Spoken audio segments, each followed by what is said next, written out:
بسم الله الرحمن الرحيم الرحمن علم القرآن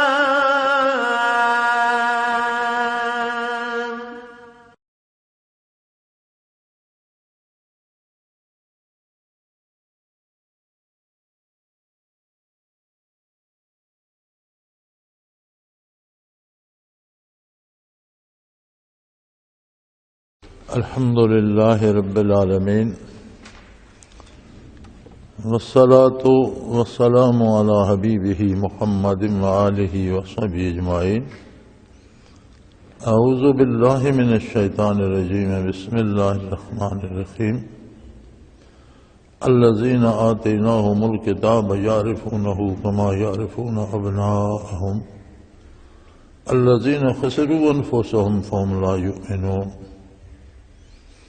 ومن أظلم ممن افترى على الله كذبا أو كذب بآياته إنه لا يفلح الظالمون. ويوم نحشرهم جميعا ثم نقول للذين أشركوا أين شركاؤكم الذين كنتم تزعمون ثم لم تكن فتنتهم إلا أن قالوا والله ربنا ما كنا مشركين. انظر كيف كذبوا على أنفسهم وضل عنهم ما كانوا يفترون. ومنهم من يستمع إليك وجعلنا على قلوبهم أكنة أن يفقهوه وفي آذانهم وقرا وإن يروا كل آيات لا يؤمنوا بها حتى إذا جاءوك يجادلونك يقول الذين كفروا إن هذا إلا أساطير الأولين. اللهم سبحانك لا علم لنا إلا ما علمتنا إنك أنت العليم الحكيم. مولاي صل وسلم دائما أبدا على حبيبك خير الخلق كلهم.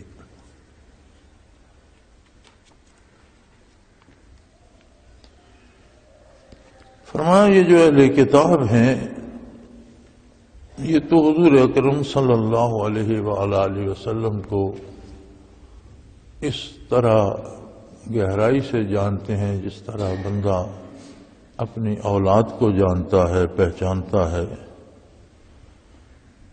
لیکن چونکہ انہوں نے اپنا بہت نقصان کر لیا ہے، برائی کر کے، گناہ کر کے اپنا مزاج تباہ کر لیا ہے، دل کو تباہ کر لیا، اس لیے انہیں توفیق ایمان نہیں ہوگی، ایمان نہیں لائیں گے.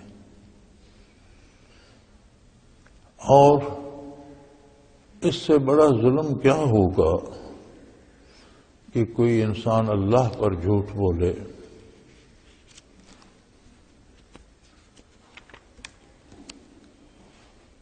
یا اس کی آیات کو جھٹلا دے. اللہ ایسے ظالموں کی فلاح نہیں کرتا، انہیں بہتری نصیب نہیں ہوتی. اور ایک دن ہوگا جب سب کو اکٹھا کیا جائے گا اور یہ جو اللہ کی ذات یا صفات میں شرک کرتے ہیں ان پہ سوال ہوگا کہ وہ جنہیں تم شریک بناتے تھے، اپنے زوم میں جنہیں شریک سمجھتے تھے، وہ کہاں ہیں؟ تو اس وقت ان سے کچھ بن نہیں پڑے گا سوائے اس کے کہ کہیں گے یا اللہ تیری قسم ہے پروردگار ہم تو شرک نہیں کرتے تھے. فرمایا انظر کیف کذبوا علی انفسہم، دیکھیے اپنے آپ کو کس طرح جھٹلا رہے ہیں، اپنے کردار کی کس طرح نفی کر رہے ہیں.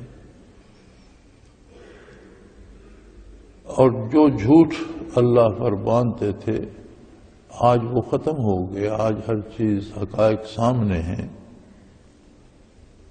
اور ان میں ایسے بھی ہیں جو آپ کے ارشادات سنتے ہیں لیکن ان کے دلوں پر ہم نے پردے ڈال دیے. ان کی برائی کی وجہ سے، برے اعمال کی وجہ سے ان کے دل تباہ ہو چکے ہیں. اور ان کے کانوں میں بھی ڈاٹ لگا دیے، بند کر دیے، یعنی حق کی آواز سننے کی اہلیت ان میں نہیں رہی،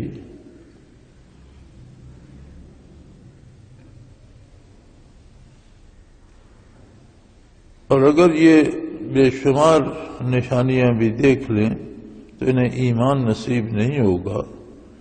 یہ جب آپ کے پاس آتے ہیں تو جھگڑا کرتے ہیں آپ سے اور کہتے ہیں کافر کہ یہ تو پرانی قصے کہانیاں ہیں جو آپ دہرا رہے ہیں، اور یہ دوسروں کو بھی روکتے ہیں اور خود بھی دور رہتے ہیں، لیکن اس سارے کام سے یہ اپنی تباہی کا سبب کر رہے ہیں۔ انہیں اس بات کی خبر ہی نہیں، اتنا شعور ہی نہیں رکھتے، کسی کا نہیں کچھ بگاڑ رہے، اپنی تباہی کا سامان کر رہے ہیں۔ اہل کتاب کے پاس پہلی کتابوں میں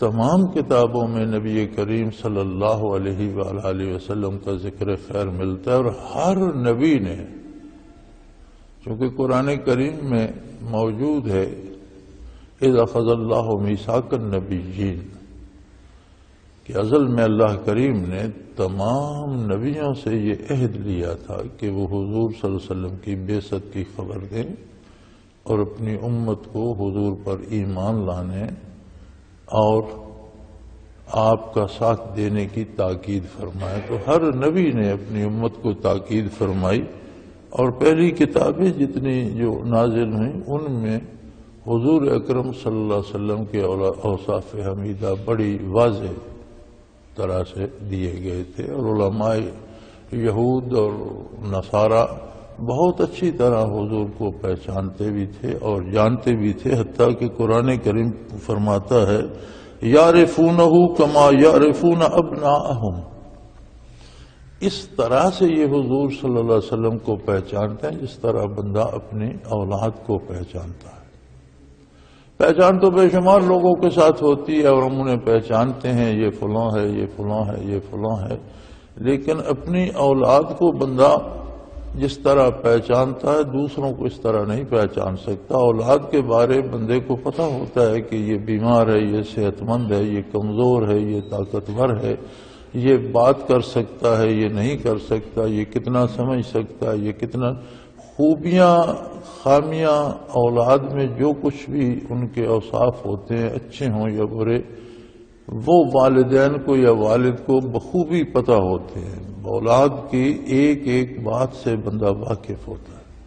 تو فرمایا جس طرح کوئی اپنی اولاد کو پہچانتا ہے اس طرح یہ نبی کریم صلی اللہ علیہ وسلم کو، آپ کے کمالات کو، آپ کی صداقت کو، آپ کے کردار کو، آپ کے مقام و مرتبے کو یہ اچھی طرح سے جانتے ہیں، لیکن الذین خسروا انفسہم، جنہوں نے اپنے آپ کو تباہ کر لیا ہے۔ انسانی کردار کا اتنا اثر ہوتا ہے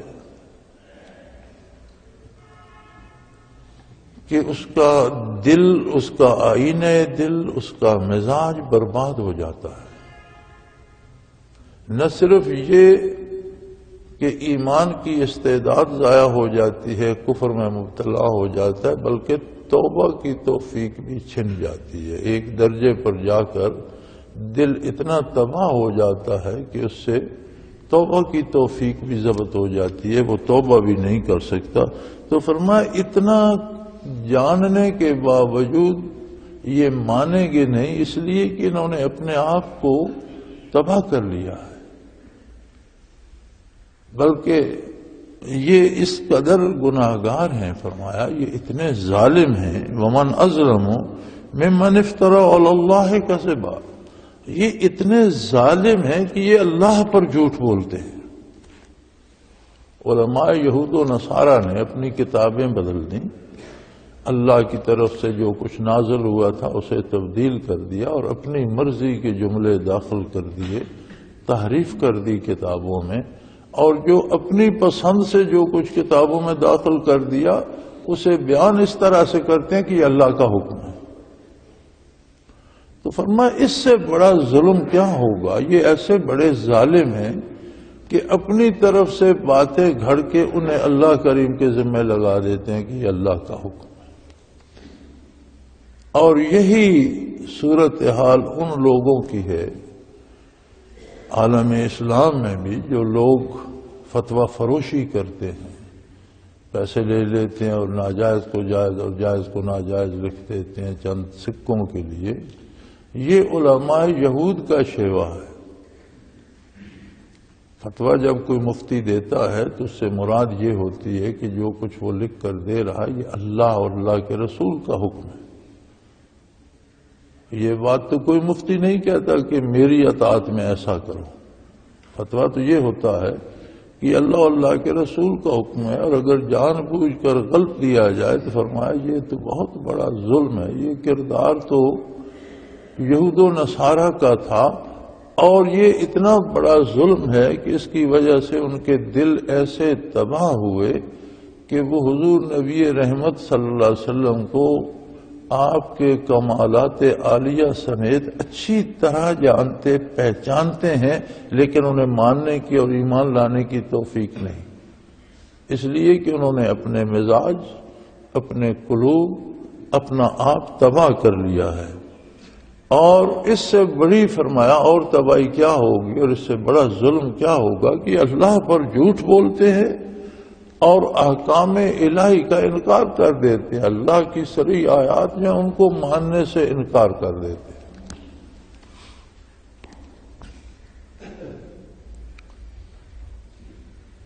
اس میں دو طرح کے لوگ ہوتے ہیں۔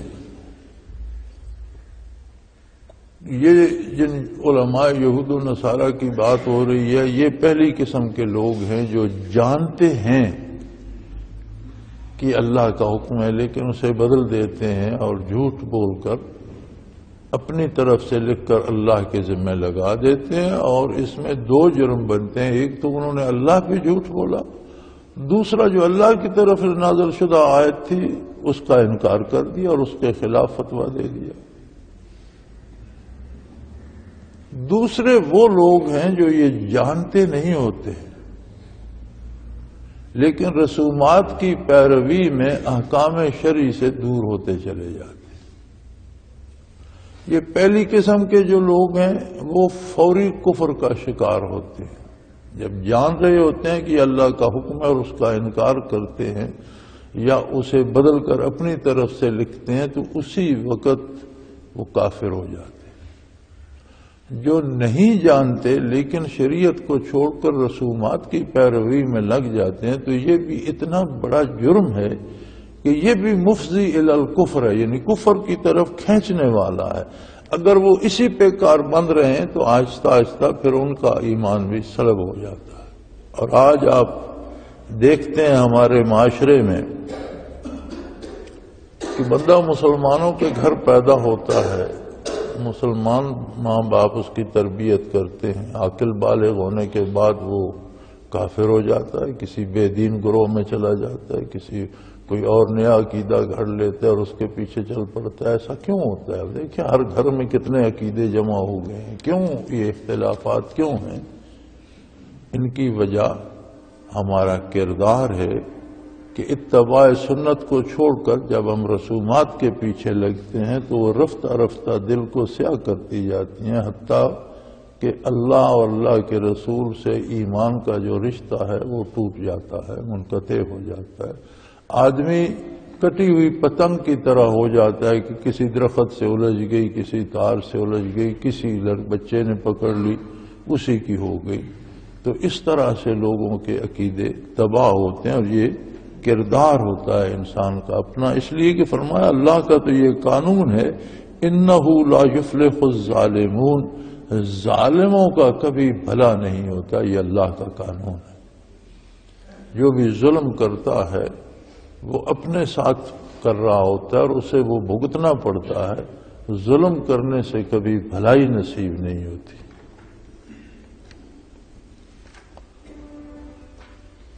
اور یہ ساری باتیں بالکل سامنے آ جائیں گی جس دن ہم سب کو اکٹھا کریں گے عرصہ معاشر میں، جب سب لوگ جمع ہوں گے، تو یہ لوگ جو اللہ کے ساتھ دوسروں کو شریک کرتے تھے، اور شرک دو طرح سے ہے۔ علماء نے اس کو اس طرح سے اس کی وضاحت فرمائی ہے کہ ایک شرک جلی ہے، یعنی علل اعلان کسی کو اللہ کا شریک ماننا، کسی بت کو، کسی دیوی دیوتا کو، کسی فرضی چیز کو، کسی جن فرشتے سورج چاند ستارے کو، کسی نیک برے بندے کو، کسی کو بھی کسی میں بھی وہ اختیارات ماننا جو اللہ کے لیے خاص ہیں، اور اس کی اطاعت کرنا، اللہ کی اطاعت چھوڑ کر، یہ شرک جلی ہے، صاف ہے، ظاہر ہے، سامنے ہے۔ دوسری قسم شرک کی ہے شرک خفی، یہ بہت خطرناک ہے، اور اس میں بندہ مبتلا ہو جاتا ہے، اور اسے تب جا کر پتہ چلتا ہے جب اس کا دل تباہ ہو چکا ہوتا ہے۔ شرک خفی یہ ہے کہ اللہ کو چھوڑ کر کسی دوسرے سے نفع و نقصان کی امید رکھی جائے، کسی دوسرے سے نفع کی امید رکھی جائے، یا اس کا نقصان سے ڈرتے ہوئے اللہ کی اطاعت چھوڑ کر اس کی اطاعت کی جائے۔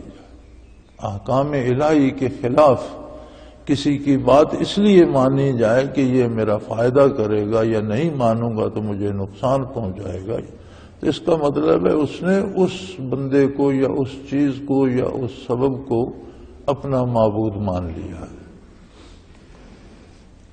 تو شرک بہرحال شرک ہے، ظاہر ہے کسی نے زیادہ کھا لیا فوراً مر گیا، کوئی تھوڑا تھوڑا لیتا رہا جسے سلو پوائزننگ کہتے ہیں، تو مرے گا وہ بھی۔ سو فرمایا جب ہم ان سب کو جمع کریں گے میدان قیامت میں، اور ان سے پوچھا جائے گا بھئی جن سے تم امیدیں رکھتے تھے اور جن کی اطاعت کرتے تھے اور اللہ کی نافرمانی کرتے تھے، نبی صلی اللہ علیہ وآلہ وسلم کے ارشادات کو چھوڑ کر ان کی بات مانتے تھے کہ ان سے ہمیں فائدہ ہوگا، اب وہ کہاں ہیں؟ بلاؤ ان کو، آج نفع نقصان کا دن تو آج ہے، اب حساب کتاب ہو رہا ہے، پتہ چلے گا کس کو نفع ہوا کس کو نقصان ہوا۔ تو اب موقع نفع نقصان کا، اگر کوئی تمہیں نفع پہنچانے والا ہے تو اسے بلاؤ۔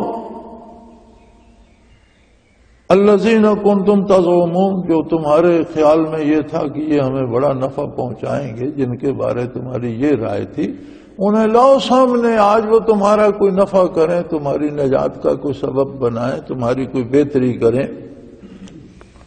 ثم لم تکن فتنتہم، فرمایا ان کے پاس اس کی کوئی دلیل نہیں ہوگی، کوئی جواب نہیں ہوگا، کچھ کہہ نہیں سکیں گے سوائے اس کے الا ان قالوا واللہ ربنا ما کنا مشرک، کہیں گے اے پروردگار تیری عظمت کی قسم ہم مشرک تو نہ تھے،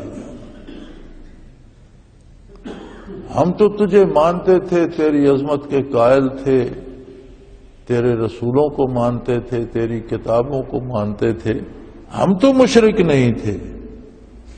فما انظر کیف کذبوا علی انفسہم، میں دیکھ لو اپنی کرتوتوں کا خود ہی غلط ہونے کا اقرار کر رہے ہیں کہ جو کچھ ہم کرتے تھے وہ غلط تھا، اپنے آپ کو جھوٹا ثابت کر رہے ہیں۔ آج جب موقع آیا ہے تو خود اپنے کردار کی نفی کر رہے ہیں، بھی اگر مجھے تم مانتے تھے، میرے نبی کو مانتے تھے، میری کتابوں کو مانتے تھے، تو پھر ان کے مطابق اعمال کیوں نہیں کیے؟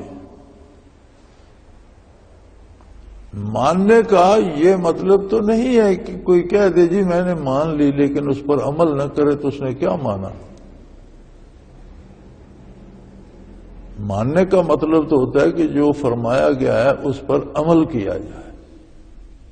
تو فرمایا تمہیں نفع کی امید غیروں سے تھی، نقصان کے غیروں کے ڈر سے ڈرتے تھے، اور مخلوق کی اطاعت کرتے تھے اللہ کی اطاعت کو چھوڑ کر، اور نبی کی اطاعت کو چھوڑ کر دنیا داروں، دولت مندوں اور ظالموں کی اطاعت کرتے تھے۔ زندگی تم نے اس طرح ضائع کر دی، آج کہتے ہو ہم نے شرک نہیں کیا، یہ شرک نہیں ہے تو اور کیا ہے؟ فرمایا دیکھ لو اے مخاطب، آج اپنے آپ کو خود جھوٹا ثابت کر رہے ہیں، اور جتنے انہوں نے قصے کہانیاں گھڑ رکھے تھے، حکایات بڑی گھڑی ہوئی ہوتی ہیں لوگوں نے، فلاں قبر پہ جاؤ تو یہ ہو جاتا ہے، فلاں بندے کے پاس جاؤ تو یہ مل جاتا ہے، فلاں کے پاس جاؤ تو اولاد ملتی ہے، فلاں کے پاس جاؤ تو بیماری ٹھیک ہو جاتی ہے۔ فرمایا یہ سارے جو جھوٹ انہوں نے گھڑ رکھے تھے وہ سارے آج ان کے ختم ہو گئے، غائب ہو گئے، آج ان کے پاس کچھ بھی نہیں ہے، چونکہ سب گھڑی گھڑائی باتیں تھیں۔ وَضَلَّ عَنْهُمْ مَا كَانُوا يَفْتَرُونَ، جو باتیں یہ گھڑا کرتے تھے آج وہ ساری غائب ہو گئیں، اب ان کے پاس کوئی دلیل نہیں ہے۔ فرمایا یہ ایسے بد نصیب ہیں۔ وَمِنْهُمْ مَنْ يَسْتَمِعُ إِلَيْكَ،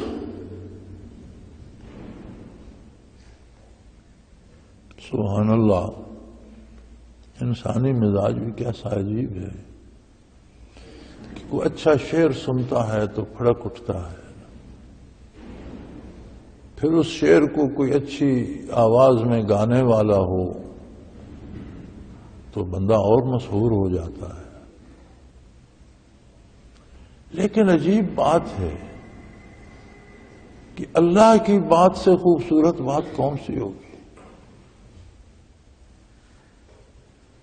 اور پھر بات اللہ کی ہو اور بیان فرمائے محمد الرسول اللہ صلی اللہ علیہ وسلم، تو حضور صلی اللہ علیہ وسلم کی آواز آپ کی زبان مبارک سے بڑھ کر شیرینی، حسن، لطافت کہاں ہوگی؟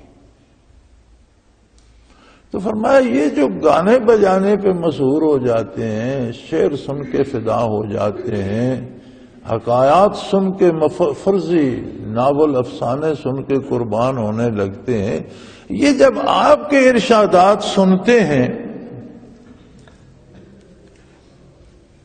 ان میں ایسے لوگ بھی ہیں میں یستمع الیک، یہ آپ کے ارشادات عالیہ بھی سنتے ہیں جب آپ دعوت اللہ دیتے ہیں، جب آپ حقائق بیان فرماتے ہیں، تو ان میں ایسے لوگ ہیں جو آپ کی ارشادات بھی سنتے ہیں، وہ ان پر کوئی اثر نہیں کرتے۔ قرآن سن کر انہیں کوئی تبدیلی ان میں نہیں آتی، حدیث سن کر ان میں کوئی تبدیلی نہیں آتی، اور یہ تو ایسے بد نصیب ہیں کہ براہ راست آپ کے عہد میں ہیں اور آپ کے ارشادات عالیہ براہ راست آپ کے لبھائے مبارک سے سن رہے ہیں، پھر ان پر اثر نہیں ہوتا۔ کیوں نہیں ہوتا؟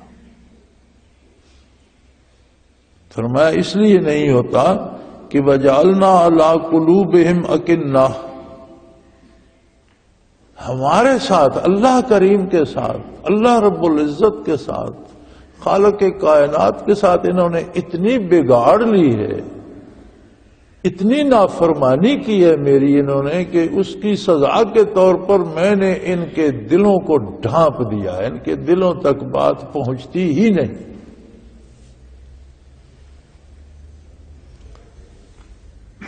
وَجَعَلْنَا عَلَىٰ قُلُوبِهِمْ أَكِنَّةً أَن يَفْقَهُوهُ، یہ بڑی خوبصورت بات کی ہے قرآن کریم نے۔ ہمارے اہل دانش، یا جنہیں ہم برائے نام دانشور کہتے ہیں، ان کا فتویٰ تو یہ ہے کہ ساری بات سمجھنا دماغ کا کام ہے۔ عقل جو ہے وہ دماغ میں ہوتی ہے، دماغی کو عقل کہتے ہیں، اور سارا بھلا برا سمجھنا یہ دماغ کا کام ہے۔ اللہ فرماتے نہیں، بات سمجھنا دل کا کام ہے۔ دماغ تو خادم ہے دل کا، دماغ تو وزیر ہے دل کا، بادشاہ تو دل ہے۔ دل جو حکم دیتا ہے اس کی تعمیل کے لیے انتظام کرنا، اعضاء و جوارح کو حرکت دینا، ہاتھ پیروں کو چلانا، زبان سے الفاظ نکالنا، یہ سارا انتظام کرنا یہ دماغ کی ذمہ داری ہے۔ جس طرح ایک وزارت ہوتی ہے جو اپنے سارے نظام کو متحرک کرتی ہے، اسی طرح دماغ بھی دل کا وزیر ہے۔ جب دل حکم دیتا ہے تو اس کی تعمیل کے لیے وسائل اسباب تلاش کرنا یہ دماغ کا کام ہے، لیکن فیصلے کرنا دل کا کام ہے۔ تفقع یہاں فرمایا یفقہو، تفقع ہوتی ہے کسی بات کے نفع اور نقصان کو حقیقی طور پر جان لینا، اسے تفقع کہتے ہیں۔ شعوری طور پر سمجھ لینا کہ اس چیز میں نفع کیا ہے، نقصان کیا ہے، یہ انتہائی دانش مندی ہوتی ہے اور اسی کو تفقع کہتے ہیں، سمجھ لینا۔ احکام شرعی کو اسی لیے فقہ کہتے ہیں کہ وہ تمام اچھائی برائی کی خبر دیتے ہیں، برائی سے بچاتے ہیں، اچھائی کا حکم دیتے ہیں، اس لیے احکام شرعی کو فقہ کہا جاتا ہے۔ تفقع ہوتی ہے بھلائی برائی کو سمجھ لینا۔ فرمایا ان کے دلوں پر ہم نے پردے ڈال دیے ہیں، ان کے دل بھلائی برائی کی سمجھ سے عاری ہو چکے۔ میں اگلے دن بھی ایک شخص کی بیان سن رہا تھا ٹیلی ویژن پر، بڑا زور لگا رہا تھا وہ کہ جہاں جہاں قلب کا لفظ آیا ہے اس سے مراد عقل ہے، دماغ ہے۔ کیسی عجیب بات ہے کہ یہ لوگ پڑھ لکھ کے کیوں گمراہ ہو جاتے ہیں؟ اس لیے پڑھ لکھ تو جاتے ہیں لیکن اتباع رسالت نصیب نہیں ہوتا۔ زندگی نبی صلی اللہ علیہ وسلم کی مرضی سے نہیں، اپنی مرضی سے گزارتے ہیں، اور اس کا اثر یہ ہوتا ہے کہ دل مردہ ہو جاتے ہیں۔ اب وہ فرار کی راہیں تلاش کرتے رہتے ہیں، بھی قلب سے دماغ کیسے مراد ہو گیا؟ قرآن خود اپنے معنی بیان کرتا ہے، اور قرآن کا بہترین معنی وہ ہے جو خود قرآن سے کیا جائے۔ پھر نبی کریم صلی اللہ علیہ وسلم نے سمجھایا، صحابہ کرام نے سمجھا۔ کیا کسی نے قلب کو دماغ سمجھا ہے نبوی میں، صحابہ کرام میں، متقدمین میں؟ یا اللہ کریم فرماتے ہیں ما جعلنا لرجل فی جوفہ من قلبین، کسی شخص کے پہلو میں ہم نے دو دل نہیں رکھے۔ دماغ تو سر میں ہوتا ہے، پہلو میں تو دل ہوتا ہے، اسے قرآن نے قلب کہا ہے۔ یہاں قلب کے معنی دماغ کیسے ہو جائے گا؟ قرآن اپنے معنی خود بھی تو بیان کرتا ہے، پہلو میں تو دل ہوتا ہے، پہلو میں دماغ تو نہیں ہوتا، دماغ تو سر میں ہوتا ہے۔ تو فرمایا ان کے دلوں پہ ہم نے ایسے پردے ڈال دیے ہیں کہ وہ سمجھ سے، شعور سے بیگانہ ہو گئے، بات ان تک اترتی نہیں، اور ان کے کانوں میں ایسے ڈانٹ لگا دیے ہیں کہ حق بات ان میں بھی نہیں جاتی، حق کو سن ہی نہیں پاتے۔ یہ نہیں کہ آواز تو وہ سنتے تھے، لیکن وہ ان کے اس تفقع میں، شعور میں نہیں آتی تھی، ان کی گرفت میں نہیں آتی تھی، اس کی خوبی سے آگاہ نہیں ہو سکتے تھے۔ اور جب تک دل ذاکر نہ ہو، بہت مشکل ہے کہ وہ کلام الہی کی عظمت یا ارشادات نبوی کی عظمت کو سمجھ سکے۔ اور جب وہ سمجھ لیتا ہے تو انسان بالکل احکام الہی کے تابع ہو جاتا ہے۔ اور یہ جو ہم سنتے رہتے ہیں، قرآن کریم بھی، احادیث مبارکہ بھی، روز علماء کے وعظ بھی، بے شمار مضامین پڑھتے بھی ہیں، لیکن پھر جب وقت آتا ہے تو ہمارا کردار اسلام کے مطابق نہیں رہتا، ہم برائی میں چلے جاتے ہیں، غلطیاں کرتے ہیں، جھوٹ بول لیتے ہیں، سود کھاتے ہیں، برائی کرتے ہیں۔ تو یہ کیوں ہوتا ہے؟ اس لیے ہوتا ہے کہ وہ باتیں ہمارے سر سے گزر جاتی ہیں، دلوں میں اترتی نہیں۔ اور دلوں میں کیوں نہیں اترتی؟ وہ بندے کا اپنا کردار ہوتا ہے، اس کے اعمال ہوتے ہیں۔ وہ برائیاں جو کرتا ہے تو وہ دل کو اس قدر سیاہ، کلا بل رانا علی قلوبہم، ان کے دل زنگ خوردہ ہو گئے، کسی کام کے نہیں رہے۔ تو اس لیے اپنے کردار اور اعمال کے ایک ایک حرکت کی خبر رکھنی چاہیے۔ یہ بڑا عجیب انسانی مزاج ہے کہ ہم سارے جہان کی خبر رکھنے کا دعویٰ کرتے ہیں۔ ایک عام سے دیہاتی چھوٹے سے ہوٹل پہ پھٹوں پہ لوگ بیٹھے ہوں گے اور چائے کی پیالی رکھی ہوگی اور بحث ہو رہی ہوگی امریکہ کے صدر اوباما کے بارے میں، بحث ہو رہی ہوگی کسی سیاسی موضوع پر، حالانکہ ان کی کوئی سیاسی حیثیت نہیں۔ اور اتنی دنیا کی خبریں جب انسان رکھتا ہے تو اپنی خبر کیوں نہیں رکھتا، اپنی بات کیوں نہیں کرتا، اپنے آپ کو تلاش کیوں نہیں کرتا کہ میں کیا کر رہا ہوں، میرے اللہ کا حکم کیا ہے، میرے نبی صلی اللہ علیہ وسلم کی سنت کیا ہے اور میں کیا کر رہا ہوں۔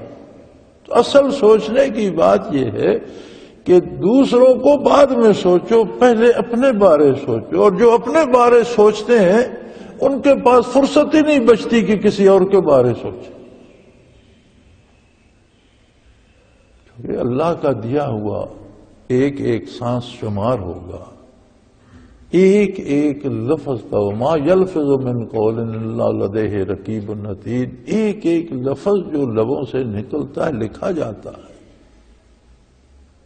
ہمارے سامنے آئے گا، حساب ہوگا تم نے کیا کہا، ایک ایک کام کا حساب ہوگا تم نے کیا کیا، حتیٰ کہ بڑا تماشا بنے گا قیامت کا نقشہ جب قرآن کریم کھینچتا ہے تو فرماتا ہے لوگ انکار کرنے کی کوشش کریں گے، میں نے یہ کام نہیں کیا، اللہ کریم اعضاء و جوارح کو حکم دے دے گا، ہاتھ پاؤں کو حکم دے دے گا، اس کے جسم کی کھال کو حکم دے دے گا کہ بتاؤ بھئی اس نے یہ کام کیا کہ نہیں۔ اب گھر کے گواہ بولنا شروع ہو جائیں گے، ہاتھ کہیں گے ہم سے کیا، پاؤں کہیں گے ہم سے چل کر گیا، یا اللہ جسم کی کھال کہے گی میں چشمدید کا میرے سامنے اس نے کیا، تو بندہ پریشان ہو جائے گا اور وہ کہے گا کہ وہ بے وقوف ہو، میرے خلاف گواہی دے رہے ہو، تمہیں تو میرے ساتھ جہنم میں جلنا پڑے گا، جو سزا ملے گی تمہیں بھگتنی پڑے گی، تم کس خوشی میں گواہ بن گئے ہو؟ تو کہیں گے مجبور ہیں، انطقنا اللہ الذی انطق کل شیء، ہم مجبور ہیں، ہمیں اللہ نے بولنے پہ مجبور کر دیا، جس نے ہر چیز کو نطق دیا اس نے آج ہمیں بھی زبان دے دی ہے، اور اس کے سامنے ہم جھوٹ کیسے بول سکتے ہیں؟ ہمیں تو وہی کہنا ہے جو ہوا ہے، اگر ہم غلط کہہ رہے ہیں تو تم بتاؤ، تو جو ہوا ہے جب اللہ نے بولنے کی توفیق دی ہے تو اس کی بارگاہ میں کھڑے ہو کر ہم تو وہی کہیں گے جو ہوا ہے۔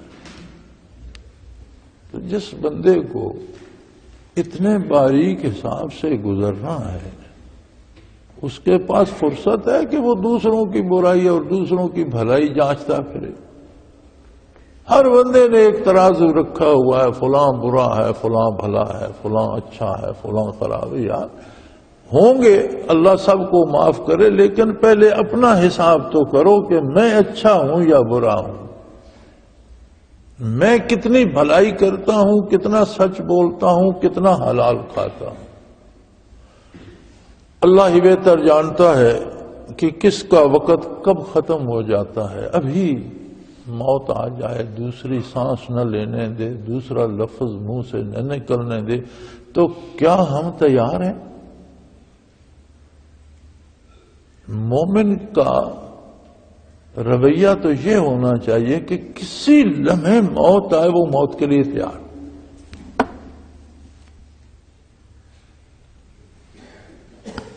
حضرت عبید اللہ حرار رحمۃ اللہ تعالی علیہ ہمارے مشائخ سلسلہ میں سے ہیں، بہت بڑے رئیس آدمی تھے، بہت اعلیٰ درجے کے صوفی بھی تھے، ہمارے مشائخ نسبت اویسیہ کے مشائخ میں سے۔ ان کی زندگی کے حالات میں ملتا ہے کہ اس زمانے میں ان کے کاشتکاری کے صرف 100 ہل چلا کرتے تھے۔ اب جس بندے کی زمینوں پہ 100 ہل چلتا ہے اس کا مطلب ہے 200 بیل ہیں، ایک ہل کے لیے پیچھے ایک خاندان ہوتا ہے، ایک مظاہرے کے ساتھ اس کا سارا خاندان ہوتا ہے، اس کا مطلب ہے اس کے 100 مظاہرے یعنی 100 گھر ان کی زمینوں پہ پلتے، کتنا وسیع کام تھا۔ کسی بندے کو خیال آیا کہ عالم بھی ہیں، اللہ اللہ بھی کرتے ہیں، صوفی بھی ہیں، اتنے بڑے دنیا دار ہیں، تو یہ اس سارے بکھیڑے سے یہ نکل تو نہیں سکیں گے۔ تو عمر کا حضرت حج کا موسم آ رہا ہے، اس دفعہ اگر آپ بہتر سمجھیں تو حج کو چلنا۔ وہ زمانہ تھا جب لوگ پیدل جاتے تھے، سال پہلے 6 مہینے پہلے چل پڑتے تھے، کہیں سے اونٹ پہ سواری، کہیں گھوڑے پہ یا پیدل، تو سال سال جاتے لگ جاتا تھا۔ تو حج ہو چکتا تو پھر اگلے حج کے جو جانے والے تیار ہو جاتے تھے۔ تو اس نے کہا حضرت اگر آپ فرمائیں تو حج کے لیے اس دفعہ جانا چاہیے۔ دیکھنا وہ یہ چاہتا تھا کہ اتنے بڑے اس بکھیڑے سے یہ شخص نکل تو نہیں سکتا۔ انہوں نے فرمایا یار تو نے بہت اچھی بات کی، یہ تو بڑا نیک مشورہ ہے، تو ایسا کرو کل صبح انشاءاللہ فجر کے بعد نکل چلیں گے۔ تو وہ پریشان ہو گئے، کل کیسے جا سکتے، ہزاروں کام میرے، فلاں جگہ رہتا ہے، فلاں کو بتانا، کسی سے ملنا، کسی سے ملانا۔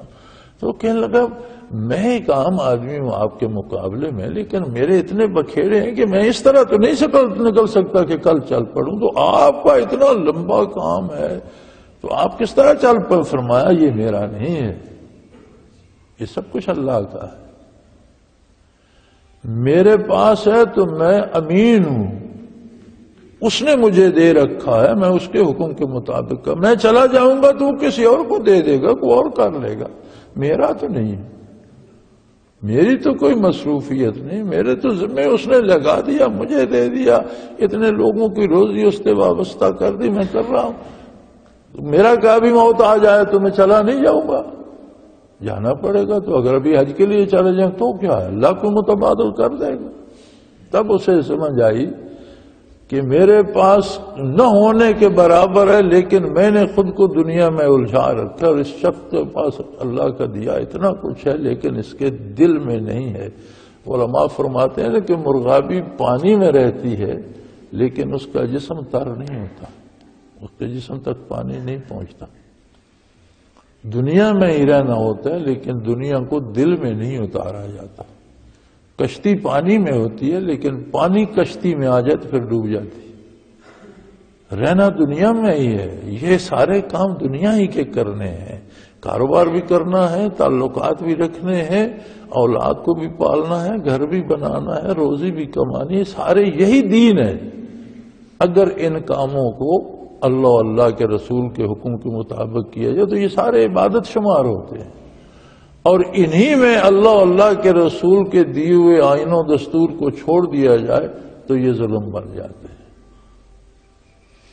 تو فرمایا جب انہوں نے یہ کردار بدلا تو اس کی سزا میں ہم نے ان کے دلوں پر پردے ڈال دیے، ان کے کان حق کی آواز سننے سے محروم ہو گئے، اور اب یہ کتنے دلیل دیکھتے رہیں، کتنے معجزات دیکھتے رہیں، کتنے حقائق دیکھتے رہیں، انہیں توفیق ایمان نہیں ہوگی۔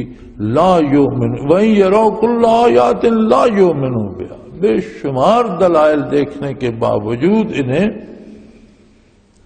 ایمان کی توفیق نہیں ہوگی، بلکہ الٹا حتیٰ اذا جاؤک یجادلونک، جب آپ کی خدمت میں حاضر ہوتے ہیں تو الٹا جھگڑا کرتے ہیں اور کہتے ہیں، یہ کافر یہ کہتے ہیں کہ یہ تو ان ھذا الا اساطیر الاولین، یہ تو پرانے لوگوں کی قصے کہانیاں جو آپ بیان کر رہے ہیں، حالانکہ قرآن کریم نے تاریخ کو موضوع نہیں بنایا، پرانی حکایات کو قرآن نے اپنا موضوع نہیں بنایا، قرآن کا موضوع انسان کی فلاح ہے، جہاں تاریخ بیان کی ہے وہاں بطور مثال بیان کی ہے کہ انہوں نے یہ کیا تھا، اس کا یہ نتیجہ نکلا، تم ایسا کرو گے تو تمہارے ساتھ بھی یہی ہوگا۔ تاریخ کو اپنا موضوع نہیں بنایا، بطور عبرت کے تاریخ کو تاریخ کی حیثیت سے بیان کیا ہے کہ پہلے مثالیں موجود ہیں، جس نے اچھا کیا اس کو اچھا انجام نصیب ہوا، جس نے برائی کی اس کے نتائج برے ہوئے،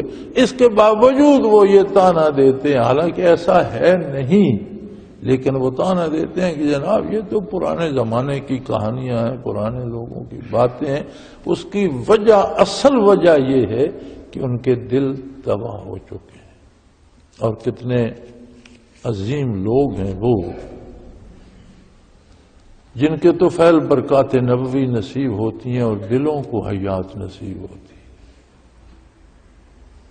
یہ عالم رنگ و بو جو ہے، اس میں سے اگر کوئی دل زندہ لے گیا تو اس نے سارا کچھ کما لیا، اور اگر صرف دولتیں جمع کرتا رہا، جائیدادیں جمع کرتا رہا، جائز ناجائز مال اکٹھا کرتا رہا، تو وہ تو چھوڑ کے چلا جائے گا، وہ اس کے ساتھ نہیں جائے گا۔ اس کا کردار، اس کی جواب طلبی الگ ہوگی، اور وہ سارا دنیا میں رہ جائے گا۔ یہاں سے کمانے کی دولت دل زندہ ہے جو اللہ کے نور سے روشن ہو، جو نبی صلی اللہ علیہ وسلم کی برکات سے روشن ہو، اور جب دل زندہ ہوتا ہے تو توفیق عمل نصیب ہوتی ہے۔ یعنی دل کی حیات کی دلیل یہ ہے کہ اگر دل زندہ ہوتا ہے تو برائی سے نفرت ہو جاتی ہے، اور اللہ اللہ کے رسول کی اطاعت سے محبت ہو جاتی ہے، اور وہ نصیب ہو جاتی ہے۔ وآخر دعوانا ان الحمدللہ رب العالمین۔ اللہ اللہ اللہ اللہ اللہ اللہ اللہ اللہ۔